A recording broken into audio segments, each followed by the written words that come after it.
आधुनिकता के क्षेत्र में हमारा देश काफी आगे निकल चुका है। हम चांद पर पहुंच चुके हैं। जितनी तेजी से शहरों का विकास हो रहा है, क्या उतनी तेजी से गांव का विकास हो रहा है? सरकार के दावे कुछ भी क्यों ना हो, लेकिन धरातल पर हकीकत क्या है? चलिए हम आपको ऐसी हकीकत से रूबरू कराते हैं जिसे देखकर आपका शासन और प्रशासन दोनों से भरोसा उठ जाए। दरअसल मध्य प्रदेश की सीमा से लगे छत्तीसगढ़ के कबीरधाम जिले के बुर्ला ब्लॉक में स्थित महली घाट गांव विकास की दौड़ से कोसों दूर। गांव की आबादी लगभग 1100 है। ग्रामीणों के साथ मूलभूत सुविधाओं के नाम पर सिर्फ बदनुमा मजाक हो रहा है। यहाँ आज़ादी के बाद से पक्की सड़क नहीं पहुंच पाई। गांव को मुख्य मार्ग से जोड़ने वाली एक छोटी नदी है जो कोकती सरई देवगांव होते हुए मध्य प्रदेश के मुख्य मार्ग को जोड़ता है, लेकिन उस पर आज तक पुल नहीं बना। बरसात के दिनों में नदी उफान पर आ जाती है और गांव का संपर्क पूरी तरह टूट जाता है। ग्रामीणों को जरूरी सामान लाने के लिए कई बार नदी के किनारे रात बितानी पड़ जाती है। स्कूली बच्चों को पढ़ाई भी बुरी तरह प्रभावित होती है। गांव में बिजली की व्यवस्था बेहद खराब है। कुछ घरों में बिजली पहुंची भी है तो वहां भी अनियमितता है। वहीं पीने के पानी की स्थिति और भी गंभीर है। नल जल योजना के तहत कोई स्थायी सुविधा नहीं है और लोग आज भी पहाड़ी झरनों और हैंडपंपों पर निर्भर हैं।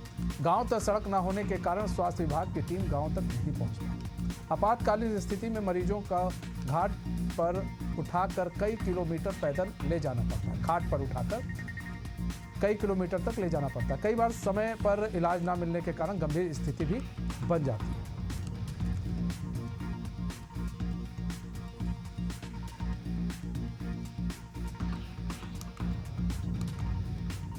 हमारे साथ हमारे सहयोगी लाइव जुड़ चुके हैं पूरी जानकारी के साथ। अशोक, हम बात करें गांव में आज तक मूलभूत सुविधाएं नहीं पहुंच पाई हैं और आप भी शायद कहीं बैठे हुए हैं और कहीं वो वही गांव तो नहीं है। काफी नजदीक था, एक खबर के लिए आया हुआ था। हाँ। मतलब आपको पर बताना चाहूंगा, आज भी वनांचल क्षेत्र जो है मूलभूत सुविधा से कितना पिछड़ा हुआ है, ये दृश्य बताता है। हम बात करते हैं यहाँ पर जो है बिजली वाली सड़क, तो आप देख सकते हैं गांव में जो है आज तक जो है आजादी के बाद जो है ना ही रोड बना है ना ही पुलिया बना है। और पानी की व्यवस्था अगर बताएं तो यहाँ पर जो है लोग झिरिया के पानी पीने को मजबूर हैं। बोरिंग है, बोरिंग से पानी नहीं निकलता, लाल पानी निकलता है। दूसरी बात, यहाँ पर नल जल योजना के तहत नल तो लगा दिए हैं घर में, टंकी नहीं बना है, पाइप लाइन नहीं बिछा है। कई पूरा हम बताएं पूरे क्षेत्र जो है महली घाट शंभू पीपर जो पंचायत है सुविधा से पूरा लचर व्यवस्था बना हुआ है। मतलब पूरी लचर व्यवस्था अशोक यहाँ पर बनी हुई है। वहाँ पर सांसद विधायक ये क्या कर रहे हैं? पुल नहीं है। हम लोगों ने वो तस्वीर हम दिखा भी रहे हैं अपने दर्शकों को, किस तरह से वहाँ बच्चे नदी को पार कर रहे हैं। पानी लेने के लिए दूर जाना पड़ रहा है, पानी है नहीं और कहा जा रहा है ये आदिवासियों का गांव भी है। ये जी बिल्कुल, पूरा इलाका जो है बहुमूल्य बैगा आदिवासी निवास करते हैं क्षेत्र में। पर क्षेत्रवासी ऐसा नहीं है कि कई बार जो है नेता प्रतिनिधि को आवेदन भी दिए हैं और इनको अभी तक सिर्फ जो है नेताओं का जो है इनको सिर्फ बोल वचन ही मिले। अभी तक जो है जमीनी स्तर पर कोई कार्य नहीं हुआ है और ग्रामीण बता भी रहे हैं, कई बार जो है इन्होंने आवेदन दिए, यहाँ के जनपद सदस्य विधायक जी को भी दिए हैं। और खासकर रोड की समस्या सबसे बड़ी समस्या यहाँ पूरा बरसात में कीचड़ हो जाता है। बच्चे स्कूल जाते हैं, बनखर से निकल कर जाते हैं, जहाँ पर सांप बिच्छू का, जहरीली चीजों का जो है बिल्कुल खतरा बना रहता है। जिसके चलते ये कई बार जो है रास्ता के लिए तो कई बार मांग किए हैं। वही अभी तक जो है इस क्षेत्र में जनमन योजना के तहत ऐसे कई गांव में रास्ते तो बन गए हैं, लेकिन ये गांव अभी तक रोड को लेकर अछूता है अभी तक जो है। अच्छा, हम बात करें रोड को लेकर असुविधा है, सड़क नहीं है, बिजली भी है लेकिन नियमित रूप से नहीं है। बिजली वहां पर नियमित रूप से नहीं मिलती। बिल्कुल, बिजली के खंभे लगे हुए हैं, लाइट यहाँ पर जो है आ चुकी है, लेकिन यहाँ पर लाइट रहती नहीं। आज भी जो है ग्रामीण जो है लालटेन जलाने का मजबूर है, बैटरी वाली टॉर्च जलाने का मजबूर है। रात में लाइट महीनों तक नहीं रहती। मतलब इस बिल आधुनिक इनको युग में जो है आज भी लोग बिल्कुल, लालटेन जला रहे हैं। जी बिल्कुल बिल्कुल। और यहाँ से इस गांव से जो है मध्य प्रदेश की ओर एक सड़क जाती है, रास्ता जाती है, वहाँ बहुत बड़ा एक मार्केट लगता है। वो मार्केट के लिए गांव के लोग वहाँ जाते हैं, सामान खरीदते हैं, और अगर बरसात हुई और बाढ़ आ गई तो वहाँ रात बिताने को मजबूर हो जाते हैं। कई घंटे जो है रात में जो है अपना सामान लेकर के पेड़ के नीचे लोग रात बिताने को मजबूर हो जाते हैं। हालांकि बाजार जो है मध्य प्रदेश की सीमा में लगता है, लेकिन ग्रामीण का जो है दैनिक उपयोगी सामान जो है मध्य प्रदेश की ओर जो जाती है वो गांव वहीं से लेकर आते हैं। हालांकि इस क्षेत्र में भी बुक्कर खार में भी एक बाजार लगता है, ये भी कम से कम 12-13 किलोमीटर है, उसको भी ये लोग कच्ची सड़क से ही होकर गुजरते हैं। तो एक देखा जाए प्रशासन की व्यवस्था को लेकर के एक बड़ी सवाल है, और ये क्षेत्रवासियों के लिए बहुत बड़ा मुद्दा है इस क्षेत्र के लिए जो है। नहीं, यहाँ पर अभी आपने बताया, अच्छा बारिश के समय क्या करते हैं ग्रामीण? आप बता रहे हैं कई ग्रामीण तो पेड़ों के नीचे रहना मजबूर होते हैं, क्योंकि जो वहाँ पर नदी बहती है वहाँ बिल्कुल यहाँ से कुक्ति सराई होकर के मध्य प्रदेश में देवगांव बाजार लगता है। ज्यादातर वनांचल के क्षेत्र के लोग जो है वहीं अपने बाजार जाते हैं। रोज हफ्ते में जो है बाजार लगता है यहाँ पर, तो बाजार में जो है अपने दैनिक उपयोगी सामान खरीदने के लिए जो जाते हैं। बरसात अगर हुई तो आप देख सकते हैं, पानी इसमें वीडियो में भी दिख रहा है कायदा जो है कि ये लोग जो है जब तक बाढ़ की पानी नीचे नहीं उतरता तब तक ये लोग पेड़ के नीचे वहीं बैठे रहते हैं। तो एक बड़ा सवाल है। ऐसा नहीं है कि नेता इस क्षेत्र में नहीं आते होंगे, चुनाव आता है तो हमारे साथ तुकाराम चंद्रवंशी जी जुड़ चुके हैं, जो कि युवा कांग्रेस के उपाध्यक्ष हैं। तुकाराम जी, स्वागत है एशियन न्यूज़ में आपका। तुकाराम जी, बात की जाए तो गांव में आज तक मूलभूत सुविधाएं नहीं पहुंच पाई हैं। तुकाराम जी, गांव हर चीज से वंचित है, सड़क से वंचित है, गांव शिक्षा से वंचित है, गांव पुल से वंचित है, गांव में बिजली के खंभे लगे हैं लेकिन लाइट नहीं है, पानी से वंचित है सर, सब चीज से वंचित है। और आदिवासियों की बात आप लोग करते हैं सर।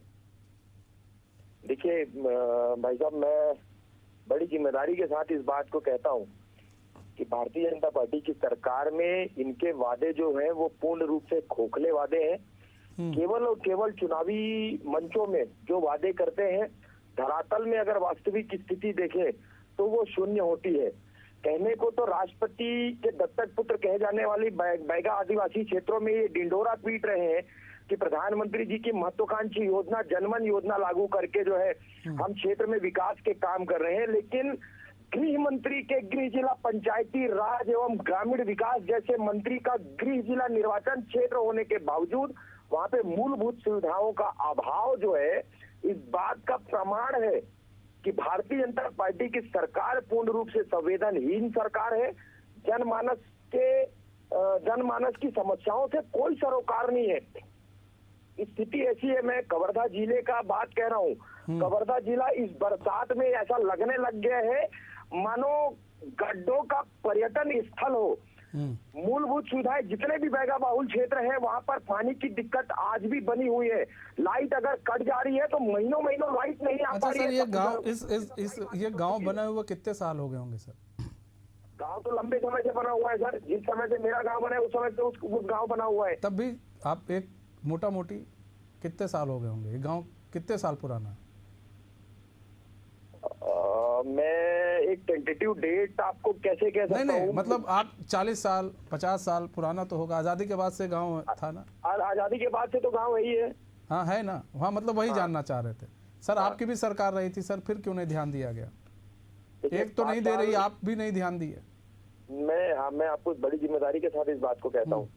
5 साल कांग्रेस की सरकार थी, माननीय भूपेश बघेल जी की सरकार थी। भूपेश बघेल जी की सरकार में पद में जो लोग रहे क्षेत्रीय जनप्रतिनिधि के रूप में हमको भी जो दायित्व मिला उसको पूर्णतः निर्वहन हमने किया। जहां जिला पंचायत, मैं जिला पंचायत सदस्य रहा हूँ सर, माननीय विजय शर्मा जी भी जिला पंचायत सदस्य, हम लोग साथ में टेबल में बैठते थे।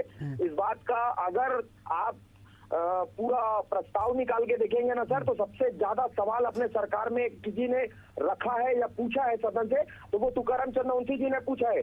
मूलभूत सुविधाओं को भाई लेकर साहब ग्रामीण आपने अंचल पूछा, में खूब लेकर सवाल पूछा, सबसे ज्यादा हल क्या निकला ये बताइए। खूब देखिए सवाल सर, पूछा, ये तो अभी 1.5 साल पहले सवाल सरकार आई, पूछा हूं, इससे पहले मैं आपकी वही सरकार थी। मैं जिम्मेदारी के साथ आपको इस बात को कहता हूं, मैंने अगर किसी सवाल को किया है, चाहे वो प्रशासन से, और जब तक उसका निराकरण नहीं हो जाता सर, मैं तब भी अपने सरकार के खिलाफ में प्रदर्शन किया हूं, और लोगों को मूलभूत सुविधा दिलाने के लिए उस समय भी मैंने प्रदर्शन किया है और प्रयास किया है लगातार। सतत हम लोग गांव में जाते थे, जहां दिक्कतें, चाहे वो पानी की हो, स्कूल की हो, शिक्षकों की हो, खाद की हो, बिजली की हो, सड़क की हो, ठीक है, जहां जो तुकाराम जी आप बने रहिए हमारे साथ। ऐश्वर्या साहू जी जुड़ चुके हैं, जिला पंचायत सदस्य हैं बीजेपी के। ऐश्वर्या साहू जी स्वागत है एशियन न्यूज़ में। ऐश्वर्या साहू जी, यहाँ तो तुकाराम जी कह रहे हैं हम बहुत लड़ाई लड़े 5 साल में, गांव का विकास नहीं हो पाया। आप लोग की सरकार है सर, गांव में आज तक मूलभूत सुविधाओं के लिए आदिवासी अभी भी जद्दोजहद कर रहे हैं, लड़ रहे हैं अपने आप से, सिस्टम से। क्या करें सर, कहाँ जाएं? ऐश्वर्या साहू जी, विष्णुदेव जी के सरकार में विकास का कार्य बहुत ही अच्छे ढंग से हो रहे हैं भाई जी। विकास का जो द्वार है वो खुल चुका है जी। और सभी जगह कार्य बहुत अच्छे ढंग से किए जा रहे हैं। ऐश्वर्या आप बड़े अच्छे ढंग से सर किए जा रहे हैं, बड़ी अच्छी बात है, लेकिन वो जो गंगा बही वो यहाँ तक नहीं पहुँची, हम यही जानना चाह रहे हैं क्यों विकास का जो गंगा बहा वो यहाँ इस गांव में नहीं पहुँच पाया। नहीं हो रहा है, वो सभी जगह बढ़ेंगे, हो सकता है कहीं आगे पीछे होगा, वहाँ भी होगा। तो सर यहाँ कब होगा? बिल्कुल होगा भाई। सर हवा में तीर मत चलाइए, हवा में तीर मत चलाइए सर, ये गरीब नहीं सर, गरीब लोगों के साथ खिलवाड़ नहीं कीजिए, हवा में तीर मत चलाइए। आपको लगता होगा वहाँ पर सर बिजली नहीं है, कितनी बार जाते हैं आप सर वहाँ पे? सारी सरकार उनके साथ आदिवासियों के साथ सिर्फ मजाक हो रहा है सर। भूपेश बघेल की सरकार रही, वो मजाक कर गई। ऐश्वर्या साहू जी, हाँ नहीं, मैं एक कार्यक्रम में हूँ अभी, लेकिन मैं बता रहा हूँ बिल्कुल भाई, माननीय विष्णुदेव जी की सरकार में विकास चल रहा है और आगे बढ़ेगा। वो ठीक है सर, आपकी बात हम समझ रहे हैं, हम भी देख रहे हैं विकास हो रहा है, लेकिन हम ये जानना चाह रहे हैं सर कि इस गांव में विकास की गंगा कब बहेगी? हम थोड़ा सा आपसे जानना चाह रहे हैं। बहेगा, देख लेते हैं, वहाँ बहेगा, वहाँ भी बहेगा, सभी जगह बह रहे, वहाँ भी टूटेगा नहीं, भी वहाँ भी बहेगा। सर मजाक कर रहे हैं ऐश्वर्या साहू जी, आप मजाक कर रहे हैं। नहीं सर, आप लोग सर नेता होकर मजाक, जिला पंचायत सदस्य हैं सर, मजाक वाली बात कर रहे हैं आपसे, है ना? नहीं, ये सर ये हास्यास्पद बात है कि आप इस तरह की बातें अगर आप कर रहे हैं, आपको ये भी नहीं मालूम होगा सर क्या क्या नहीं हो रहा है वहाँ पे, कितनी मूलभूत सुविधाएं नहीं है मेरे ख्याल से। आप जिला पंचायत सदस्य हैं, बताइए सर, गरीब जनता के साथ खिलवाड़ नहीं होना चाहिए, ये मेरा मानना है। बिल्कुल नहीं होगा, आप सही बोल रहे हैं, नहीं होगा, बिल्कुल नहीं होगा। नहीं तुकाराम जी, यहाँ पर बात की जाए, ये तो कह रहे हैं विकास की गंगा बहेगी, लेकिन आप 5 साल सर सत्ता में रहे, आप लोगों ने क्या किया इन गरीब और आदिवासियों के लिए? बड़ा आप लोग नारा देते हैं आदिवासियों समाज के लिए, क्या किया आदिवासी समाज के लिए तुकाराम जी 5 साल? भाई साहब, मैं आपको इस बात को बड़ी जिम्मेदारी के वापस से कह रहा हूँ कि छत्तीसगढ़ में कांग्रेस की सरकार थी। आप अगर रिकॉर्ड ले ले, रिकॉर्ड पे बात करें सर, हम तो सामने तस्वीर पर बात करेंगे, हम कागज छोड़िए, आपके सामने तस्वीर है तुकाराम जी, हम उस पर बात करेंगे। सड़क बता दीजिए आपने दी इन लोगों को। बात पूरी होने दीजिए सर, मैं 20 सेकंड 30 सेकंड में अपनी बात खत्म करूं, मेरी बात पूरी होने दीजिए। मैं वही कह रहा हूं आपको, आपके ही न्यूज चैनल के माध्यम से आपके ही न्यूज रिपोर्टर अशोक निर्मलकर जी ने एक बात रखी कि हमने हमारी सरकार में लंबे समय से जो मांग थी, बहुप्रशिक्षित मांग थी पुलिया बनाने का, वो पुल कांग्रेस की सरकार में सैंक्शन हुआ, कार्य प्रारंभ हुआ। भाजपा की सरकार बनते ही वो जो टेंडर था उसको निरस्त करके। सर आप भी मजाक कर रहे हैं सर, क्या मजाक कर रहे हैं तुकाराम जी, आप भी मजाक कर रहे हैं। यहाँ पर आप लोग गरीब जनता के साथ मजाक करते हैं, खिलवाड़ करते हैं सर। टेंडर था, फिर बीजेपी की सरकार आ गई, वो टेंडर फिर पास नहीं हुआ, या पास था तो बीजेपी ने काम नहीं किया। सर ये क्या मजाक लगा रखा है सर आप लोगों ने? 5 साल सरकार थी, 5 साल में आपका टेंडर भी पास होता है तो तब पास होता है जब चुनाव नजदीक हो जाता है और बीजेपी सत्ता में आ जाती है, तब आपका टेंडर पास होता है सर। फिर आप कहने के लिए हो जाते हैं कि जी टेंडर पास हो गया था, जी काम चालू था, वो सब फड़वा उड़वा लेकर सब लोग पहुंच गए थे, वहां पर मोहरम मिट्टी लेकर पहुंच गए थे, गिट्टी लेकर, लेकिन फड़वा चलाने का मौका नहीं मिला। कांग्रेस सरकार द्वारा निर्मित सभी कार्यों का केवल और केवल नामकरण करने का काम किया है। ये सर आपने क्या कर दिया, ये तो कर रहे हैं, आपने क्या कर दिया तुकाराम जी? चौमुखी विकास जो हुआ है, सर मजाक नहीं, देखिए गरीबों के साथ सिर्फ मजाक होता है, उनको सामने रखकर सिर्फ वोट बटोरे जाते हैं, उनके बारे में कोई नहीं सोचता है। भाई साहब आप ये मत कहा कीजिए कि हम आदिवासी समाज के साथ हैं, ये मजाक मत किया कीजिए आप लोग। देखिए मजाक तो किसने, पार्टी के जो जिला पंचायत सदस्य हैं, जिला पंचायत से ही सारा खेल होना है। सारी सुख सुविधा जो जिला पंचायत से मुहैया होनी चाहिए, वो एक जिला पंचायत के सदस्य का जवाब ठीक है सर, यही काम आप भी कर दिए होते तो हमको इनसे सवाल जवाब ना लेना पड़ता तुकाराम जी, यही कर दिए होते तुकाराम जी तो जवाब नहीं लेना पड़ता। विकास अगर कर दिए होते तो जवाब नहीं लेना पड़ता इन लोगों से। सत्ता में बैठे लोग हैं, सत्ता की मलाई सर आप भी सत्ता की मलाई खा चुके हैं सर, नहीं खाए होते तो बोलते, नहीं खाए होते तो बोलते, पिछले 1.5 साल से नहीं खाए आप, उससे पहले सत्ता में आप थे। सवाल पूछने के बजाय सर मैं उनसे सवाल पूछ रहा हूँ, मैं तब से कह रहा हूँ, गलत है वो, मजाक कर रहे हैं आप लोग सर। ये तो बड़ा हास्यास्पद विषय है। सर मजाक तुकाराम भाई साहब, ईश्वरी साहू जी, ये मजाक है, ये आम पब्लिक के साथ मजाक है, और मजाक मत कीजिए गरीब जनता के साथ, किसान के साथ, आदिवासी के साथ, कोई हक नहीं देता है आप लोग को मजाक करने का। फिलहाल हमारे पास समय कम है। ईश्वरी साहू जी, तुकाराम जी, बहुत बहुत धन्यवाद हमारे साथ जुड़ने के लिए और अपना बहुमूल्य समय हमें देने के लिए।